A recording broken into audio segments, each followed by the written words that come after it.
Hello students, welcome to my channel NCERT expert. आज हम कर रहे हैं क्लास 8 का chapter number 8 cell structure and functions. कोशिका, इसका स्ट्रक्चर कैसा होता है और क्या क्या इसके फंक्शंस होते हैं, आज हम इस चैप्टर के अंदर करेंगे। You have already learned that things around us are either living और नॉन लिविंग। हमारे आसपास जितनी भी चीज़ें हम देखते हैं या तो वे लिविंग है या नॉन लिविंग है, सजीव या निर्जीव। Further you may recall that all living organisms carry out certain basic functions. Living organisms के अंदर कुछ बेसिक फंक्शंस होते हैं। Can you list these functions? क्या आप इन फंक्शंस को बता सकते हैं? जैसे सभी लिविंग ऑर्गेनिजम्स खाना खाते हैं, उनके अंदर रेस्पिरेशन प्रोसेस होता है, डाइजेशन होता है, रिप्रोडक्शन होता है, मूवमेंट होती है। इस तरह के बेसिक फंक्शंस होते हैं। Different sets of organs perform various functions you have listed. और अलग अलग ऑर्गन्स के सेट होते हैं जो इन फंक्शंस को परफॉर्म करते हैं। जैसे डाइजेस्टिव सिस्टम के अंदर क्या होता है, फूड का डाइजेशन होता है। रेस्पिरेटरी सिस्टम के द्वारा हम ब्रीदिंग करते हैं, सांस लेते हैं और सांस बाहर छोड़ते हैं। एक्सक्रीटरी सिस्टम होता है जिससे हम अपनी बॉडी के वेस्ट को बाहर निकालते हैं। In this chapter you shall learn about the basic structure unit of an organ. इस चैप्टर के अंदर हम जो एक ऑर्गन होता है उसकी बेसिक स्ट्रक्चरल यूनिट क्या होती है उसके बारे में हम पढ़ेंगे। वो होती है सेल, जिसको हिंदी में बोलते हैं कोशिका। सेल्स में भी कंपेयर टू ब्रिक्स। सेल्स को हम किसके साथ कंपेयर कर सकते हैं? ईंटों के साथ, ब्रिक्स के साथ हम कंपेयर कर सकते हैं। Bricks are assembled to make a building. Similarly cells are assembled to make the body of every organism. जैसे ईंटों को इकट्ठा करके एक बिल्डिंग बनाई जाती है, ईंटों से मिलकर एक बिल्डिंग बनती है, उसी तरह से कोशिकाओं के मिलने से किसी भी ऑर्गेनिज्म का शरीर बनता है, उसकी बॉडी बनती है। Discovery of the cell. Cell की खोज कब हुई? Robert Hooke in 1665 observed slices of cork under a simple magnifying device। Robert Hooke ने 1665 में एक सिंपल मैग्नीफाइंग डिवाइस था, उसके अंदर उसने कॉर्क की स्लाइसिस को ऑब्जर्व किया। कॉर्क क्या होता है? It is the part of bark of a tree. जो पेड़ की छाल होती है उसका ही एक पार्ट होता है cork. He took thin slices of cork and observe them under a microscope. उसने कॉर्क की पतली स्लाइसिस ली और उन्हें माइक्रोस्कोप के नीचे ऑब्जर्व किया। ही नोटिस पार्टीशन बॉक्सेस और compartments in the cork slice.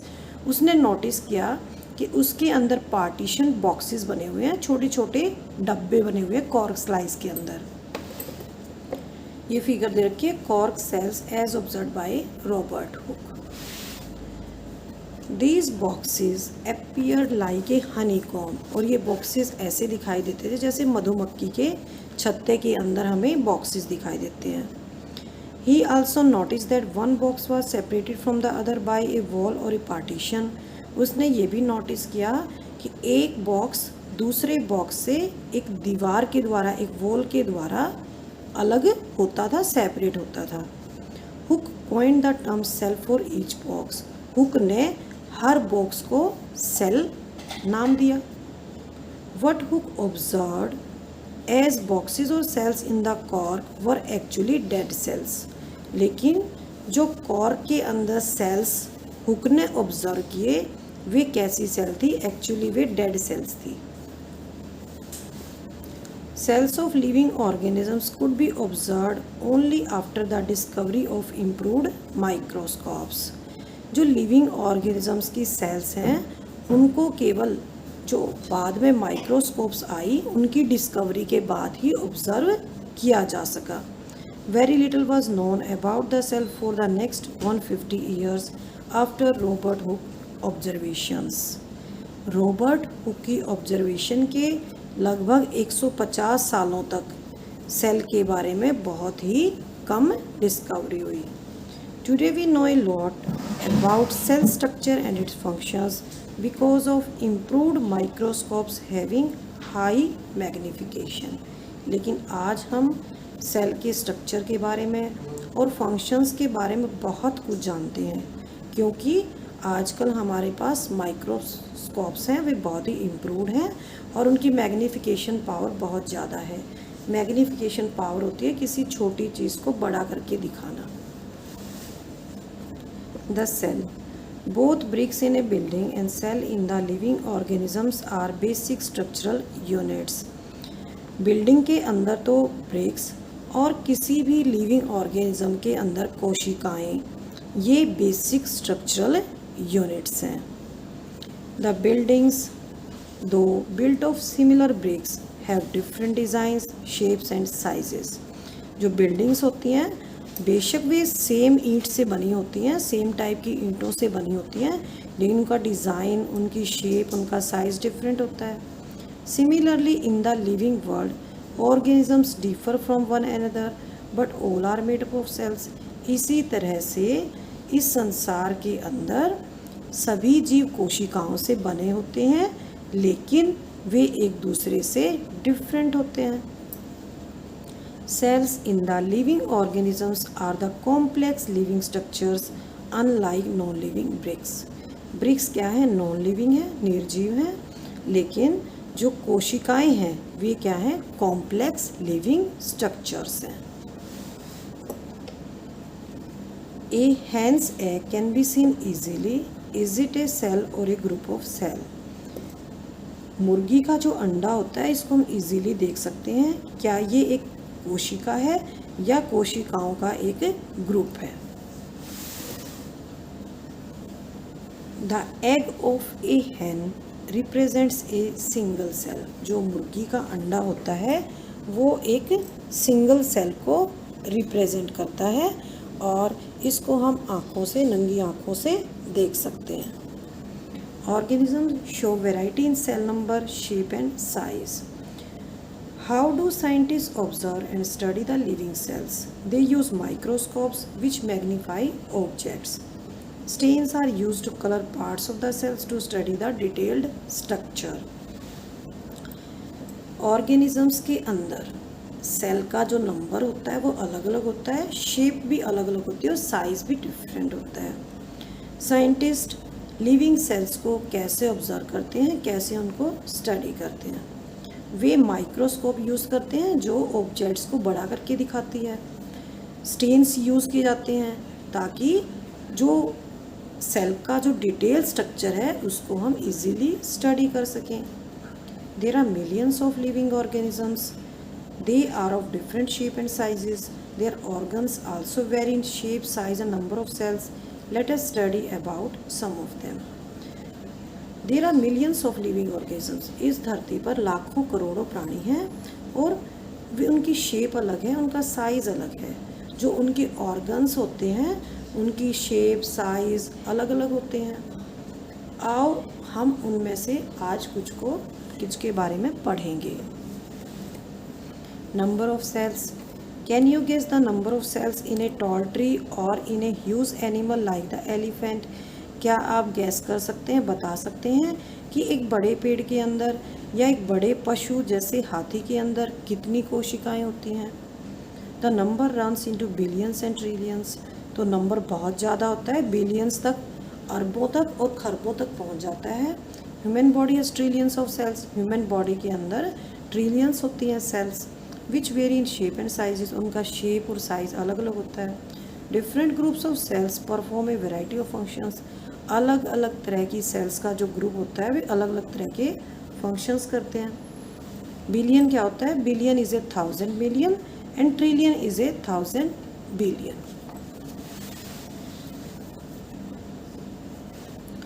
Organisms made of more than one cell are called multicellular. ऐसे ऑर्गेनिजम्स जो एक से ज़्यादा सेल से मिलके बने हैं उनको बोलते हैं multicellular. Multi means many, cellular means cell. multicellular organisms. The number of cells being less in number, organism does not. Being less in number, organism does not in any way affect the functioning of the organisms. कोशिकाओं की संख्या अगर कम है या ज़्यादा है, इससे किसी भी ऑर्गेनिज्म की फंक्शनिंग पर कोई इफेक्ट नहीं पड़ता।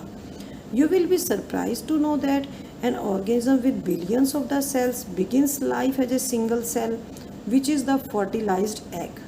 The fertilized egg cell multiplies and the number of the cells increase as the development proceeds.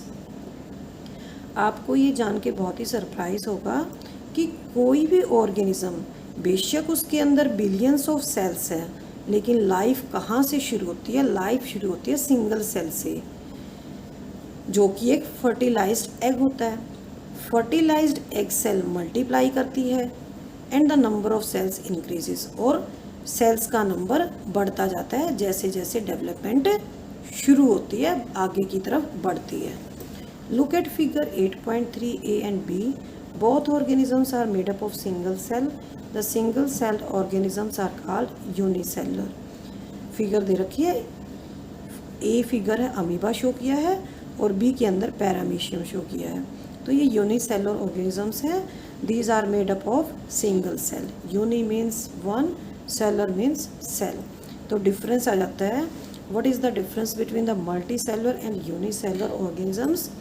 Unicellular में लिखेंगे सिंगल सेल्ड ऑर्गेनिजम्स और मल्टी सेलुलर में लिखेंगे organisms made up of more than one cell.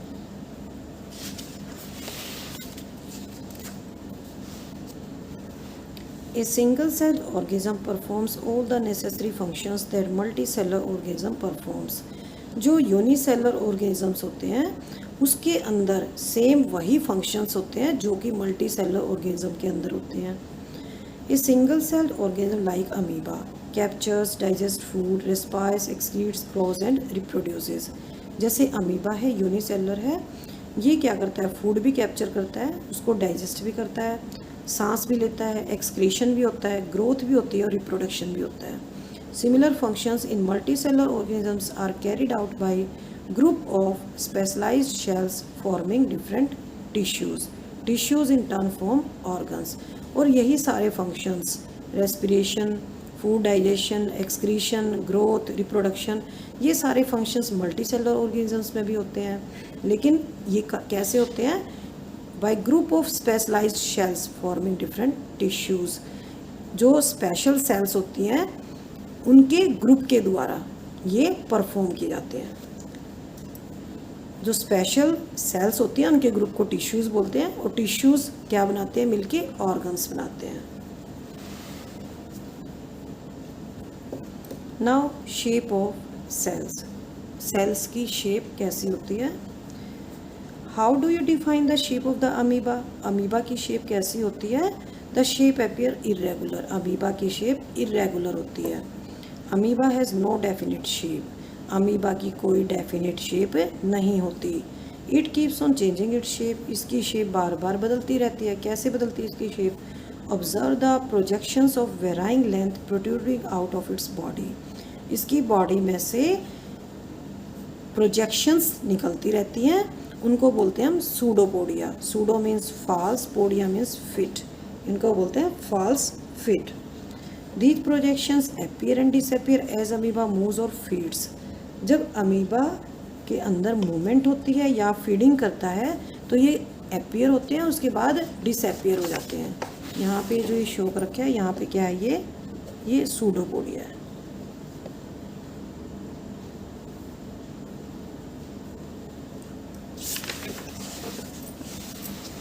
What advantage does amoeba derive by changing shape? Shape बदलने से amoeba को क्या कोई एडवांटेज मिलता है? The change in the shape is due to formation of pseudopodia. जो अमीबा की shape बदलती है वो सूडोपोडिया की फॉर्मेशन की वजह से बदलती है। और इससे क्या फ़ायदा मिलता है इसको? इससे मूवमेंट में हेल्प होती है और फूड को कैप्चर करने में भी अमीबा को हेल्प मिलती है।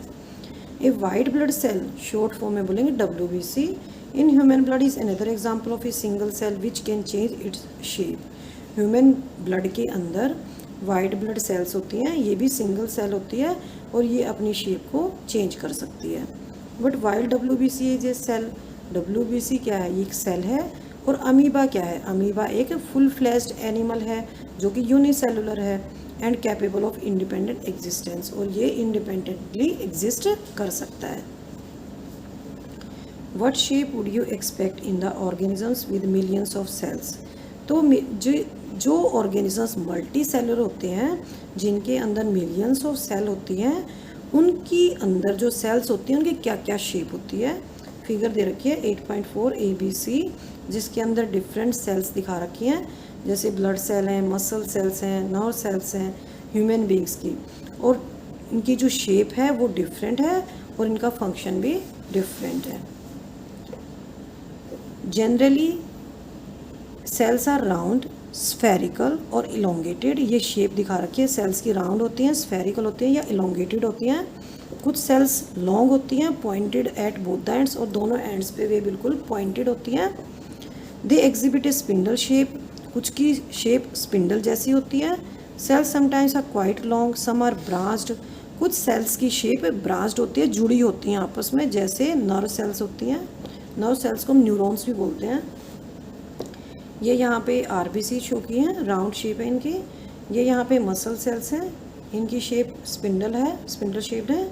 ये यहाँ पे नर्व सेल है, ये ब्रांच्ड है, इनको न्यूरॉन्स भी बोलते हैं। नर्व सेल्स का बहुत ही इंपॉर्टेंट फंक्शन होता है, रिसीव करती है message from the sense organs, और उस मैसेज को कहाँ लेके जाती हैं? ब्रेन तक लेके जाती हैं, and transfers messages to the brain. Therefore helping to control and coordinate the working of different parts of the body, body के अलग अलग पार्ट्स के फंक्शंस को कंट्रोल करती हैं और आपस में कोऑर्डिनेशन करती हैं, सहयोग करती हैं। Can you guess which part of the cell gives shape? क्या आप बता सकते हैं कि सेल का कौन सा पार्ट है जिससे सेल को शेप मिलती है? Components of the cell are enclosed in a membrane, this membrane provide shape to the cells of the plants and animals. जो सेल के कंपोनेंट्स होते हैं, जो सेल के पार्ट्स होते हैं, वे एक मेम्ब्रेन के अंदर एनक्लोज होते हैं, और यही मेम्ब्रेन शेप देता है प्लांट्स सेल को भी और एनिमल सेल को भी। Cell wall is an additional covering over the cell membrane in plant cell. Plant cell के अंदर एक एडिशनल कवरिंग होती है जिसको बोलते हैं सेल वॉल, और ये सेल्स को क्या देती है? शेप देती है और रिजिडिटी देती है। Bacterial cell also has a cell wall, bacterial cell के अंदर भी सेल वॉल होती है। नेक्स्ट हमारा size of cells. The size of the cells in living organisms may be as small as a millionth of a metre और may be as large as a few centimetre. जो cell का size होता है वो very करता है, किसी के अंदर बहुत छोटा होता है और किसी के अंदर बहुत बड़ा होता है। Most of the cells are microscopic in size and not visible to unaided eye. Mostly cells क्या है? माइक्रोस्कोपिक होते हैं और उनको हम नंगी आंखों से नहीं देख सकते। They need to be enlarged और मैग्नीफाइड बाय माइक्रोस्कोप, और उनको हम केवल माइक्रोस्कोप के नीचे ही देख सकते हैं, क्योंकि माइक्रोस्कोप क्या करता है? उसको एनलार्ज कर देता है, उसको बड़ा कर देता है। द स्मॉलेस्ट सेल बैक्टीरिया के अंदर होती है, इसका साइज होता है 0.1 to 0.5 माइक्रोमीटर। और जो लार्जेस्ट सेल है ये कौन सी होती है? Egg of N ostrich. जो ऑस्ट्रिच होता है उसका एग होता है, उसका साइज होता है 170 mm इंटू 130 mm। हैन का जो एग होता है उसके अंदर जो वाइट मटेरियल होता है, जो येलो पार्ट को सराउंड करता है, उसको बोलते हैं एल्ब्यूमिन। जब हम इसको गर्म करते हैं तो ये सॉलिडिफाई होता है, सॉलिड बन जाता है। येलो पार्ट इज़ यॉक, जो येलो पार्ट होता है उसको बोलते हैं yolk. It is the part of single cell, ये सिंगल सेल का पार्ट होता है। You can observe this single cell without any magnifying device, और ये इतना बड़ा होता है कि हम इसको नंगी आंखों से देख सकते हैं बिना किसी मैग्नीफाइंग डिवाइस के। पहली एक क्वेश्चन पूछती है, are the cells in an elephant larger than the cells in a rat. पहली पूछती है कि जो एलिफेंट की सेल होती हैं क्या वे रैट की सेल से बड़ी होती हैं? एलिफेंट बड़ा होता है तो सोचती है कि, और रैट छोटा होता है तो पहली सोचती है कि एलिफेंट की सेल रैट की सेल से क्या बड़ी होती हैं।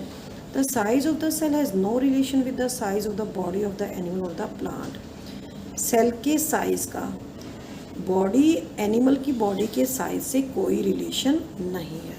इट इज़ नॉट नेसेसरी, ये नेसेसरी नहीं है, ये ज़रूरी नहीं है कि जो हाथी की सेल्स हैं वे रैट की सेल से बड़ी हों। जो सेल का साइज़ होता है इसका रिलेशन होता है इसके फंक्शन से। For example nerve cells both in elephant and rat are long and branched. जैसे जो नर्व सेल्स होते हैं, न्यूरॉन्स होते हैं, एलिफेंट के अंदर भी और रैट के अंदर भी लॉन्ग होती हैं और ब्रांच्ड होती हैं, और उनका फंक्शन भी सेम होता है। क्या करती हैं? वे मैसेज को ट्रांसफ़र करती हैं। Now we will do cell structure and function. अब हम करेंगे इसका स्ट्रक्चर और फंक्शन।